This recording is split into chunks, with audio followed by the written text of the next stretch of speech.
Hace tiempo creía que mi vida familiar era perfecta. Así lo pensaba yo, y lo confirmaban mis amigas y familiares en el pequeño pueblo de Ronda, en Andalucía, donde vivíamos.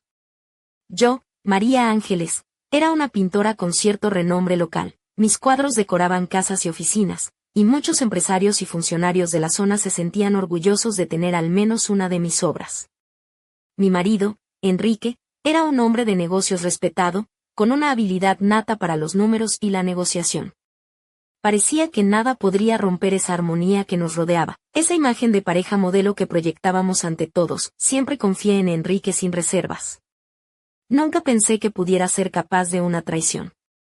Claro que a veces, entre susurros y miradas esquivas, alguien dejaba caer alguna insinuación, pero yo lo achacaba a envidias, nada más. Hasta que un día lo vi con mis propios ojos, Enrique con otra mujer, en un café en la plaza del pueblo. Fue un golpe que me dejó sin aliento, una bofetada de realidad que no supe cómo digerir. No sabía cuánto tiempo llevaba ocurriendo aquello, pero en el fondo, ¿importaba? Lo que estaba claro era que ya no podíamos seguir juntos, y la única salida era el divorcio. Nuestro hijo, pequeño y lleno de vida, sería el que más sufriría. La ausencia de su padre sería un vacío difícil de llenar, no importaba si luego se vieran a menudo o no. A diferencia de mí, Enrique se mostró frío, casi indiferente. Para él, la familia era un concepto centrado en el hombre, y la mujer solo un accesorio secundario. Cuando le comuniqué que había presentado la demanda de divorcio, me miró con desdén y me advirtió que sin él no podría sobrevivir. Que estaba acostumbrada a vivir bien, y que tras la separación tendría que renunciar a todo eso. Que mis cuadros y las pocas acciones que tenía en la empresa no eran nada en comparación con lo que él ganaba. Me aseguró que pronto estaría suplicando que me volviera a aceptar, que volvería a sus pies. No discutí, porque conocía esa terquedad suya, esa seguridad ciega en sí mismo que le hacía avanzar como un toro sin mirar atrás.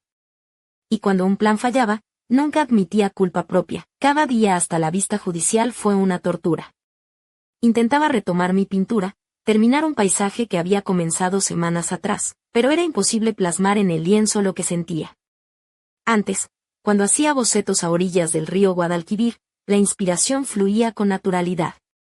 Ahora, ni siquiera el paisaje más hermoso lograba arrancarme una pincelada. Finalmente llegó el día del juicio. El juez nos pidió que reflexionáramos un poco más, pensando en el bienestar de nuestro hijo. Luego le dio la palabra a Enrique. Me miró con sorna y me dijo que tenía 3 minutos para convencerlo de no divorciarse, como si eso dependiera de mí. Sabía que no podría persuadirlo, pero también sabía que él intentaba manipular la situación para que pareciera que él era la parte doliente y que yo la que rogaba. Durante años lo había estudiado. Enrique creía que todo le estaba siempre permitido, y que si algo salía mal, la culpa nunca era suya. Cuando por fin hablé, esos 3 minutos fueron suficientes para que todos en la sala comprendieran la magnitud de su traición. Vi cómo su rostro se endurecía, como el juez asentía con comprensión. Sin embargo, no quiso cerrar el caso y pospuso la sentencia 2 semanas más, recordándonos que todo debía hacerse pensando en nuestro hijo. Esperaba que en la próxima audiencia se pusiera fin a aquel tormento, que se dividieran los bienes de forma justa y que el dinero que me correspondía sirviera para comprar una vivienda propia. Ya había visto algunos pisos en Málaga, con un estudio donde pudiera seguir pintando. Porque mi inspiración no entiende de horarios. A veces llegaba al taller tarde en la noche, con el alma ardiendo y las manos deseosas de crear, pero la siguiente sesión judicial trajo una sorpresa desagradable. Enrique no solo quería divorciarse, sino también despojarme de todo. El chalet a las afueras del pueblo, que habíamos comprado juntos, pretendía dejarlo solo para él, sin darme ni un céntimo de lo invertido. También quería arrebatarme mis acciones en la empresa familiar, esa pequeña parte que me había costado tanto conseguir. Y lo peor, quería limitar mi derecho a ver a nuestro hijo. Fue entonces cuando comprendí que Enrique no era el hombre que creía conocer. Bajo su fachada de esposo ejemplar y empresario exitoso, se escondía un ser mezquino y cruel. No podía decir todo eso al juez con esas palabras, pero logré transmitir mi verdad de forma que él se mostrara a mi favor. Enrique, arrogante y seguro, estaba furioso. No entendía cómo había logrado conectar conmigo el juez, cómo había encontrado una voz capaz de cuestionarlo. Sabía que no podía hacerlo sola, así que busqué ayuda. Consulté con una amiga, cuya pareja era abogado en una firma importante. Me recomendaron a Sergio, un letrado especializado en divorcios, conocido por ser caro, pero efectivo. Sabía que valdría la pena invertir en su defensa, porque lo esencial era proteger a mi hijo y asegurar nuestro futuro. Sergio estudió mi caso con atención y me advirtió que la batalla no sería fácil. Enrique era tenaz y no dudaría en usar todos sus recursos para dejarme sin nada. Por eso, debía estar preparada para resistir, pero enseguida me di cuenta de que Sergio no era tan honesto como parecía.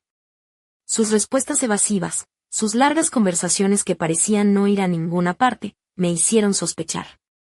Cuando le comenté mis dudas a la pareja de mi amiga, me contaron que a veces Sergio pedía más dinero a las partes contrarias para arreglar las cosas a su favor. Una especie de chantaje legal. Eso explicaba su actitud. Decidí buscar una segunda opinión y encontré a Miguel, un abogado menos conocido, pero con buenas referencias.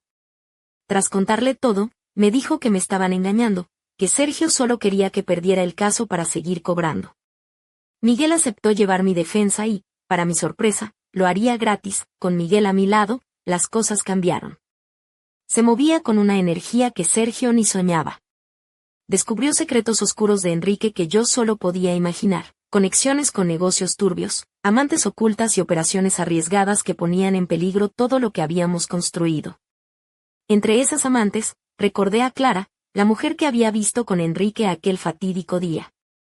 Miguel consiguió hablar con ella, y aunque al principio se mostró reticente, terminó prometiendo ayudarme, pero la sombra de Enrique y su madre, doña Carmen, una mujer tan fría como ambiciosa, no tardó en aparecer. Carmen, acostumbrada a obtener lo que quería a cualquier precio, intentó intimidar a Clara para que no testificara. Fue un juego sucio que me dejó helada, pero Clara no cedió. Grabó la amenaza en su móvil y se presentó en el juzgado con pruebas. Mientras tanto, Miguel descubrió que Enrique tenía otro hijo, fruto de una relación secreta con otra amante. La realidad era más compleja y dolorosa de lo que imaginaba, la tensión aumentaba cada día, pero yo no podía permitirme rendirme. Mi hijo necesitaba que luchara por él, que no dejara que le arrebataran su familia ni su derecho a crecer con una madre que lo amaba con locura. Entre todo ese caos, continuaba pintando. Mi pincel era mi refugio, y cada trazo una declaración de fuerza y esperanza.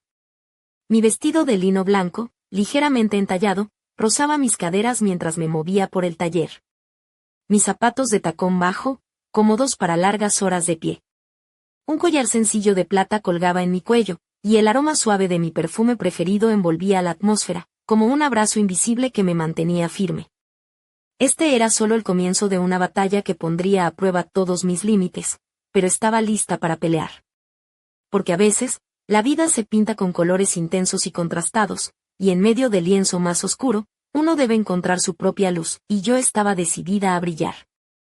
El sol de la mañana se colaba entre las persianas de mi modesta vivienda en el barrio de la Trinidad, en Málaga, iluminando las paredes donde colgaban mis cuadros, testigos silenciosos de esta tormenta personal. Aquel día, mientras me preparaba para otro encuentro en el juzgado, el peso de la incertidumbre me oprimía el pecho, pero a la vez había una chispa que me impulsaba a seguir adelante. Sabía que no estaba sola, aunque la soledad se hiciera presente en los momentos más duros. Mi vestido era de un tono azul profundo, con un corte que abrazaba mi figura sin exagerar, dejando entrever la suavidad de mi piel bronceada por el sol andaluz. Los tacones no demasiado altos me daban elegancia y firmeza al andar, y llevaba un pendiente sencillo de aro en cada oreja, un complemento discreto que me hacía sentir un poco más segura. El aroma a azahar que me ponía cada mañana era mi pequeño ritual de fuerza y calma. Aquel día, el juzgado parecía un campo de batalla. Enrique, con su traje oscuro y corbata perfectamente anudada, parecía un depredador confiado en su territorio. Su abogado, un hombre mayor con mirada afilada y voz pausada, desplegaba argumentos con una precisión que intentaba intimidarme.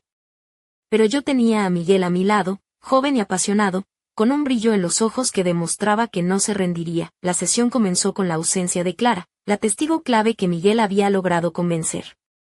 Su retraso era un golpe inesperado, y sentí como un escalofrío recorría mi espalda. La tensión en la sala era palpable, y la espera se hacía interminable.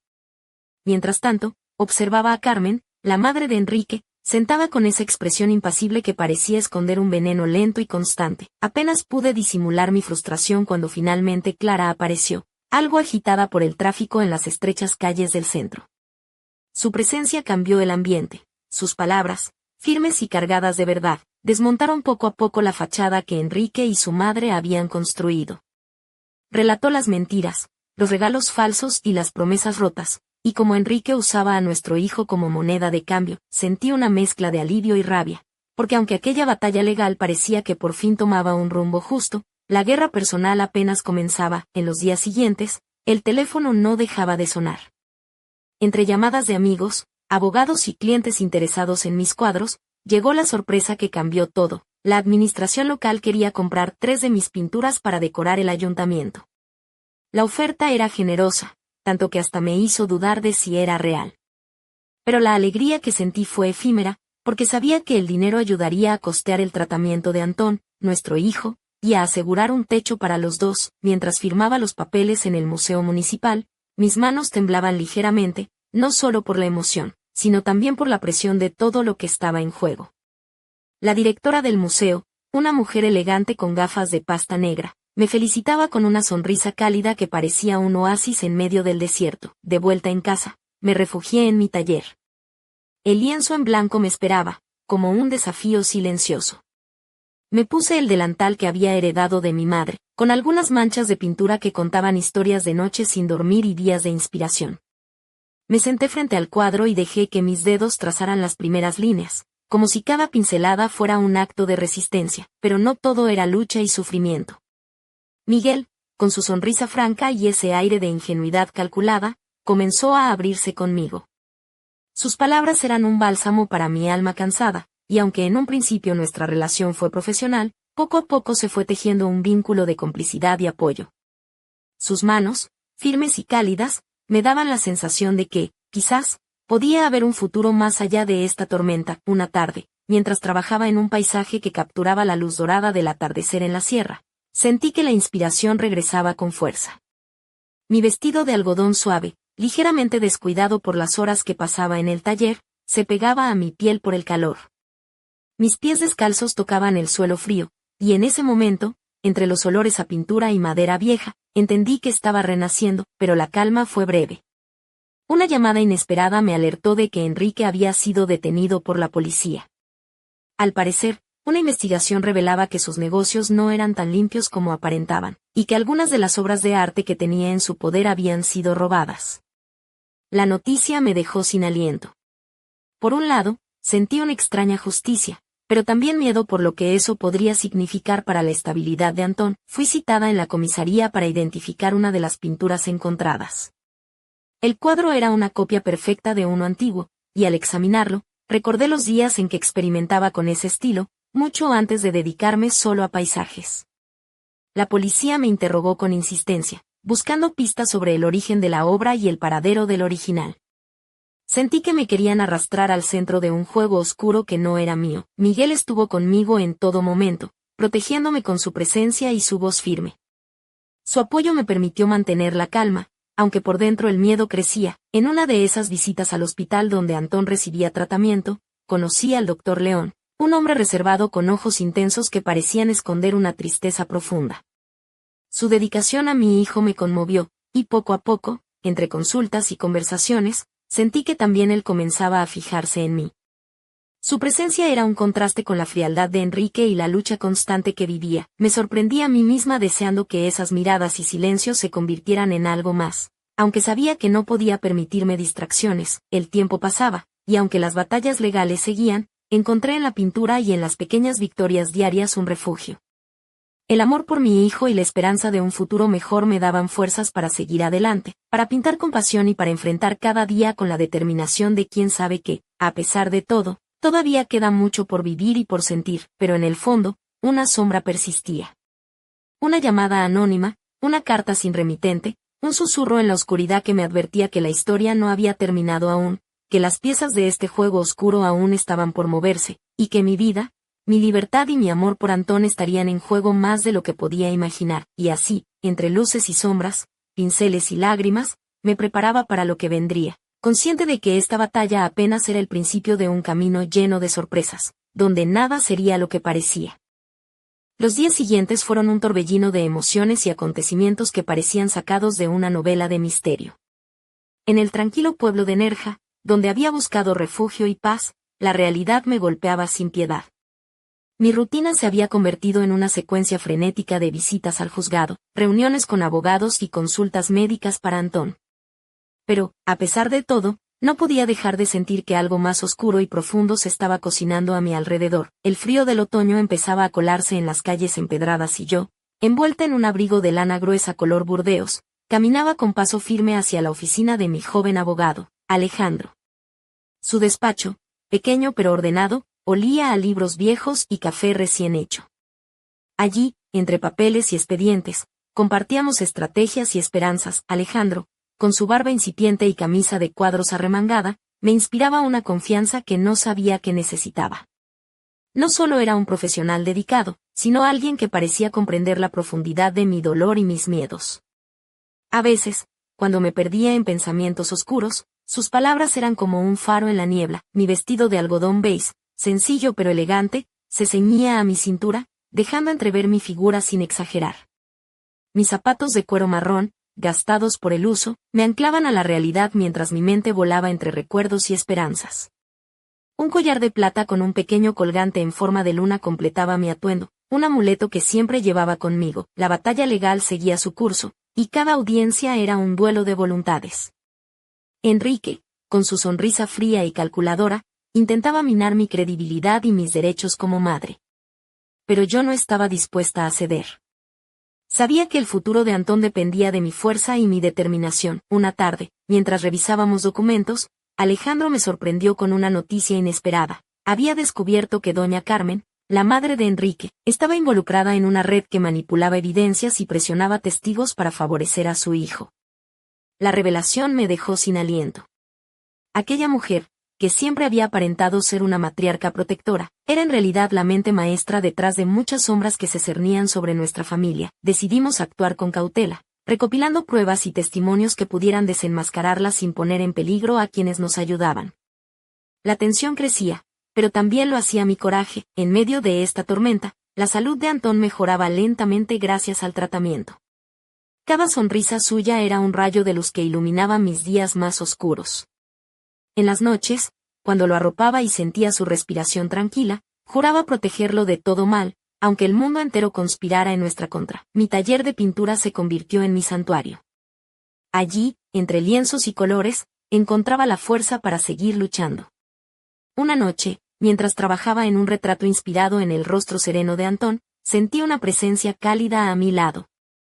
Era Alejandro, que había llegado sin avisar para compartir un momento de calma. Sus manos rozaron las mías al pasarme un pincel, y por un instante, el tiempo pareció detenerse. La complicidad entre nosotros crecía, pero yo sabía que debía ser prudente. Mi corazón estaba marcado por heridas recientes, y no quería que nadie sufriera por mi pasado. Sin embargo, la vida tenía sus propios planes. Un día, recibí una llamada anónima que me hizo temblar. Una voz susurrante me advirtió que no confiara en nadie y que el peligro estaba más cerca de lo que imaginaba. No pude evitar sentir que alguien vigilaba cada uno de mis pasos, que las sombras que me rodeaban eran más densas y peligrosas. Decidí entonces tomar precauciones. Cambié mis horarios, evité lugares concurridos y confié en Alejandro para que me ayudara a proteger a Antón y a mí misma.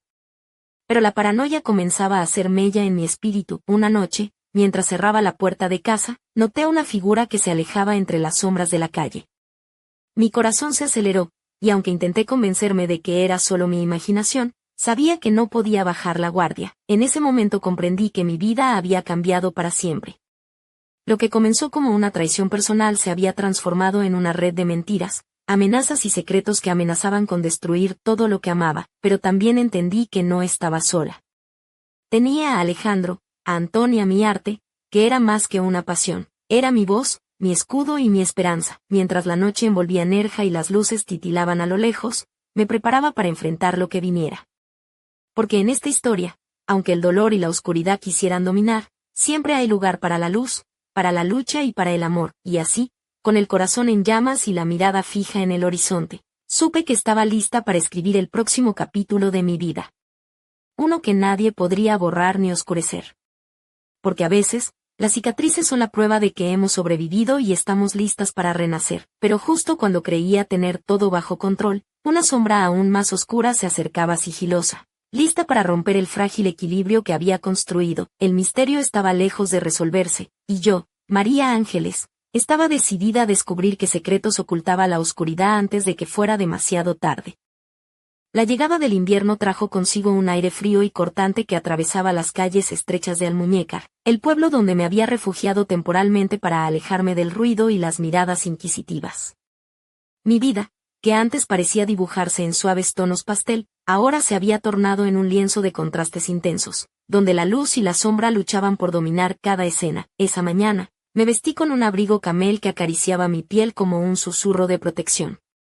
Debajo, llevaba un vestido de punto gris ajustado que resaltaba mis curvas sin pretensiones, acompañado de unas botas altas de cuero oscuro que me daban seguridad al caminar por las callejuelas mojadas por la lluvia reciente.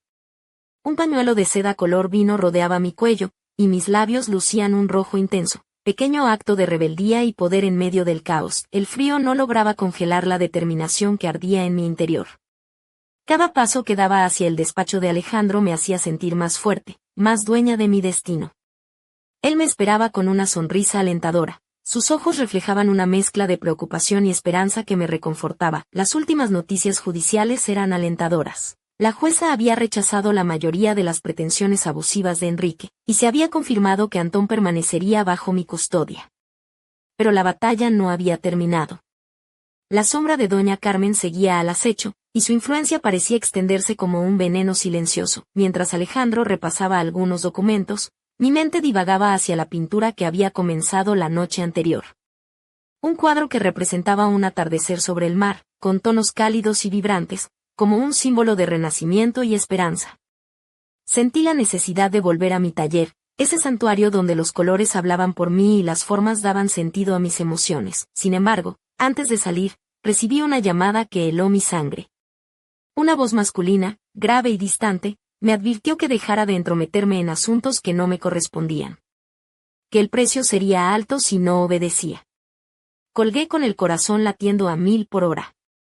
Supe que no podía volver a ignorar las amenazas. Aquella noche, mientras Antón dormía plácidamente, me senté frente al lienzo. Mis dedos temblorosos tomaron el pincel, y empecé a trazar líneas firmes, casi desafiantes. La pintura se convirtió en un acto de rebelión y resistencia.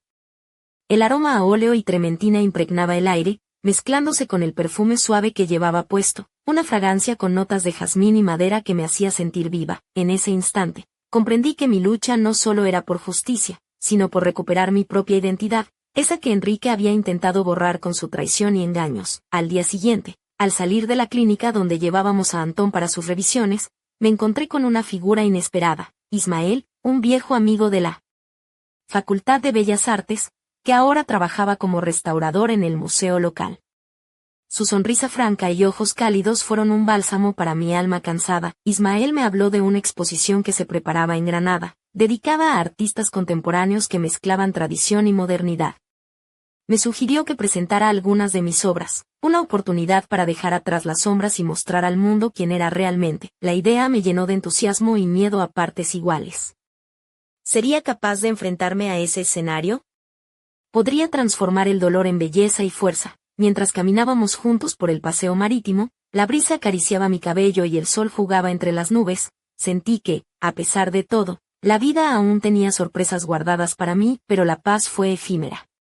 Esa misma tarde, al regresar a casa, encontré la puerta entreabierta. Mi corazón se aceleró. Entré con cautela y descubrí que alguien había revoloteado mis pertenencias, buscando algo que no lograron encontrar. El miedo y la indignación se mezclaron en un cóctel amargo. Sabía que la batalla no era solo legal, sino también personal y peligrosa. Alejandro reforzó la seguridad de mi vivienda y me recomendó ser precavida. Pero también me alentó a no dejar que el miedo controlara mi vida. Así, con el alma dividida entre la esperanza y la cautela, me preparé para enfrentar lo que viniera, porque en esta historia, cada pincelada de dolor también podía ser una obra maestra de valentía, y aunque la oscuridad parecía querer envolverlo todo, Yo estaba decidida a hacer la luz que rompiera las sombras. Sin embargo, mientras cerraba la ventana esa noche, una silueta se desvaneció entre los árboles del jardín, un susurro en la oscuridad que prometía que la verdadera prueba aún estaba por llegar. El invierno se fue apagando lentamente, dando paso a una primavera que, aunque tímida, traía consigo un aire de renovación y promesas. En el pueblo costero de Estepona, donde ahora residía en un pequeño apartamento con vistas al mar Mediterráneo, sentía que las heridas empezaban a cicatrizar, aunque el recuerdo de los últimos meses seguía grabado en mi piel y en mi alma como una marca indeleble. Aquella mañana, el sol entraba suavemente por la ventana, acariciando mis mejillas mientras me preparaba para salir. Elegí un vestido de lino color marfil, ligero y fresco, que danzaba con la brisa marina, dejando que la tela rozara mi piel con delicadeza. Mis zapatos de tacón medio, de un tono caramelo, resaltaban la elegancia sencilla de mi figura, y un brazalete de plata con motivos andaluces adornaba mi muñeca izquierda, un regalo de mi madre que me recordaba mis raíces y mi fuerza. El aire olía a salitre y a flores de azahar, una combinación que me llenaba de serenidad y determinación. Caminé hacia el estudio de Alejandro, donde nos esperaba una jornada decisiva. Su despacho, ahora más organizado y luminoso, reflejaba el avance de nuestro caso y la esperanza que comenzaba a florecer. Las últimas audiencias habían sido intensas. Enrique, con su habitual arrogancia, había intentado usar todo su arsenal para desacreditarme, pero Alejandro estaba listo para cada movimiento, defendiendo no solo mis derechos, sino también el bienestar de Antón, nuestro hijo. Mientras repasábamos los documentos, recibí un mensaje que me hizo sonreír a pesar de la tensión. Una invitación oficial para exponer mis cuadros en la Galería Municipal de Málaga. Era un reconocimiento que nunca había esperado, y que representaba un nuevo capítulo en mi vida. Esa tarde, después de dejar a Antón en el colegio, me dirigí al taller para preparar las obras que presentaría. El espacio, lleno de luz natural y aromas a óleo y madera, era un refugio donde podía ser yo misma, libre de juicios y miedos. Me puse un delantal de algodón blanco sobre un vestido cómodo, y mis dedos comenzaron a deslizarse sobre los lienzos con una mezcla de pasión y calma. Mientras pintaba, recordaba el camino recorrido, la traición que me había roto el corazón, la lucha en los tribunales, la amenaza constante de doña Carmen y su red de influencias, y la fuerza que había encontrado en Alejandro y en mis propias convicciones. Pero la vida, con su irónica manera de equilibrar las cosas, me tenía preparada una sorpresa. Una noche, cuando regresaba a casa tras una visita al hospital con Antón, encontré una nota deslizada por debajo de la puerta. La letra era desconocida, pero el mensaje claro: no estás sola. Confía en quien menos imaginas. El misterio me envolvió, despertando una mezcla de inquietud y curiosidad. ¿Quién era esa persona? ¿Un aliado oculto o una nueva sombra en mi camino? Decidí no dejar que el miedo me paralizara. Al día siguiente, compartí la nota con Alejandro, quien prometió investigar sin demora. Mientras tanto, la preparación para la exposición avanzaba. Cada cuadro era un reflejo de mi alma, paisajes bañados en luz dorada, retratos que hablaban de resiliencia y esperanza, y escenas que capturaban la esencia de Andalucía con su mezcla de tradición y modernidad. El día de la inauguración, vestí un conjunto elegante pero sobrio, una blusa de seda color coral y una falda midi negra que resaltaba mi figura con discreción. Mis tacones negros me hacían sentir segura, y un collar de perlas pequeñas completaba el conjunto, un toque de feminidad clásica. La galería estaba llena de amigos, colegas y amantes del arte. Sentí la calidez de sus miradas y la emoción de compartir mi historia a través de los colores y las formas. Alejandro estaba a mi lado, orgulloso y atento, mientras Antón correteaba entre los invitados, feliz y despreocupado, pero en medio de la alegría, la sombra del pasado seguía acechando. Una figura desconocida que observaba desde el umbral, con ojos penetrantes y sonrisa enigmática, hizo que un escalofrío recorriera mi espalda. Sabía que la batalla aún no había terminado. Que detrás de cada triunfo podía esconderse una nueva amenaza, y que el misterio de aquella nota era solo la punta del iceberg. Con el corazón latiendo acelerado y la mente alerta, supe que debía prepararme para lo que vendría, porque la vida, como mis pinceles, es impredecible, llena de contrastes y sorpresas inesperadas, y yo estaba lista para pintar mi destino con colores intensos y valientes. Pero, justo cuando creía que podía respirar tranquila, una llamada al móvil me dejó helada. Una voz susurró: lo que crees saber es solo el comienzo. La verdad está más cerca de lo que imaginas. El misterio seguía creciendo, y yo, María Ángeles. Estaba a punto de descubrir que la oscuridad que me rodeaba era mucho más profunda y peligrosa de lo que jamás habría imaginado.